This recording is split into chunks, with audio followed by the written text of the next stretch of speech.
Hi, this is James with Sci-Fi Journal. We're here at the First Baptist Church in Swansea. We just had a Wizard Rock concert. We have here Justin Finch-Fletchley.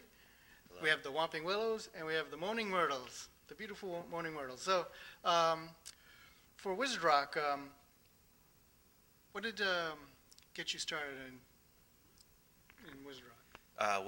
What got me started is that I like books, I like rock and roll, and when you combine them, you get Wizard Rock. How about you? I guess long story short, I was organizing shows in Woonsocket, Rhode Island, and a friend recommended Harry and the Potters to play a show, and I became friends with them and ended up spoofing them at a later show as the Whomping Willows, kind of as a joke, along with my friends Brad and Brian, who played as Draco and the Malfoys, and eventually our bands grew into actual legitimate bands. I actually found the whole Wizard Rock movement on the internet. It was much smaller back then, but I found it and I was just like, this is the coolest thing ever, but I can't play instruments. How am I going to start my own Wizard Rock band? And it turned out that my best friend wanted to do the same thing, so we kind of got together and ended up meeting all these guys through that. So you guys are currently all on tour across the country. So where are you heading to next? We're going to head out west to California, and we're going to go to Texas, and we're going to do a southwestern tour and work our way back up towards the East Coast.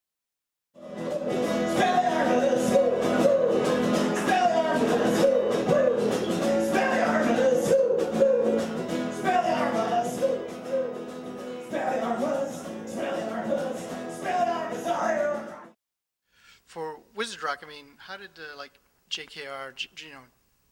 Rowling and Harry Potter inspire you? Well, she wrote a lot of really cool books, and they taught us a lot of really cool lessons about life and love, honor and friendship. So it was very inspiring to take her work and turn it into musical work. How about you? I think the thing that really got me about Harry Potter books in the first place was that they were such a phenomenon, and they came at a time when young adult literature was kind of stale, and I think it really got young people back into reading. And I was an English major in college at the time, and I think that phenomenon just really caught my attention, and I wanted to see what it was all about. So that to me has been the most inspiring thing.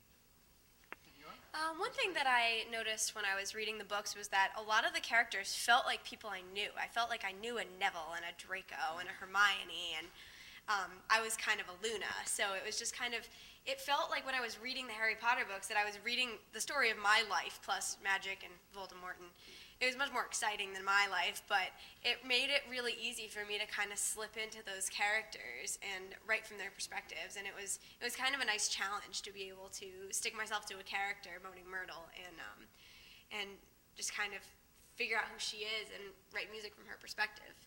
I thought that was fun. My college life isn't so awful, at least I got an acceptance letter. But living in Harry's world, it's gotta be so much better. Kinda sucks being all alone when no one talks to me, I just wanna go home. It's even harder coming back again when I have less friends than Eloise mentioned. I'll survive 2 more years, no sweat. But you gotta wonder why I haven't left yet.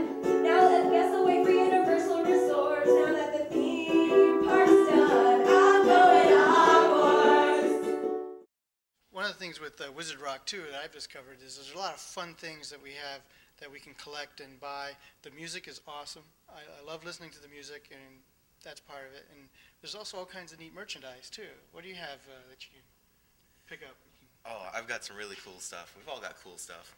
I have stuff like CDs, like Justin Finch-Fletchley and the Half-Blood Pizza, and I got like T-shirts that are pretty cool too, with my brand and like an owl on it and stuff. And I got these awesome drinking glasses too that help advertise my website. JFFismybff.com. It's tasty. Hi. I'm not as charismatic as Justin, but I can tell you that I just released a new CD called Wizard Party Forever, and it's pretty awesome. It has 3 exclamation points in the title, which tells you that you should be enthusiastic about it. And I also have T-shirts, which I screen print myself at home. This is an example. This is my summer tour T-shirt. You see Harry Potter there, and his to-do list, which is to find the Horcruxes, kill the Dark Lord, and party all night. And then I just wanted to mention that in addition to Wizard Rock, Lauren and I are working on a project called Armored Bear Cub, which actually deals with not just Harry Potter, but other books, nerdy shows, nerdy movies. We do a lot of stuff based on Joss Whedon's work, Buffy and Angel, and we also go with other books like His Dark Materials. So we cover a broad range of subject matter with that. Yeah, I have a lot of stuff too. I grabbed some of my CDs. I usually just do acoustic music, but this is one of my acoustic CDs. But recently, I thought it would be really fun to play electric guitar and get a full band, even though I'm challenged when it comes to electric instruments. So I have this EP, which is called "Is It Plugged In?" which is like the #1 troubleshooting technique. I thought that was kind of fun. And I actually make my own buttons. I have a button maker at home. I have a ton of buttons and T-shirts and posters and fun stuff like that too. Go now for a level with me. Used to be so enthralled with Canty, Harry Potter. Don't be shy.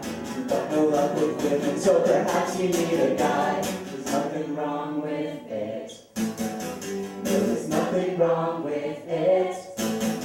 You could move to Massachusetts. Whoever will be Draco and Harry sitting in a tree. S-N-O-G-G-I-N-G, it's Draco and Harry sitting in a tree. S-N-O-G-G-I-N-G, it's Dumbledore and Gandalf sitting in a tree. S-N-O-G-G-I-N-G, it's Draco and Harry sitting in a tree.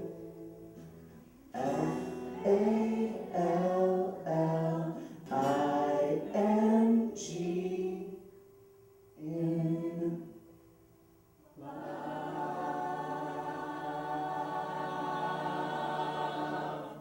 Thank you. How do we find you? All of my music projects are all updated regularly, including my tour dates and things like that, on laurenfairweather.com. And I also have MySpace and YouTube and Facebook and Twitter, and you can probably find me anywhere. But all of the links to those places are also on my website, so people can find me all over the internet just from that site. I'm actually one of those people who doesn't have a proper website, but I utilize lots of different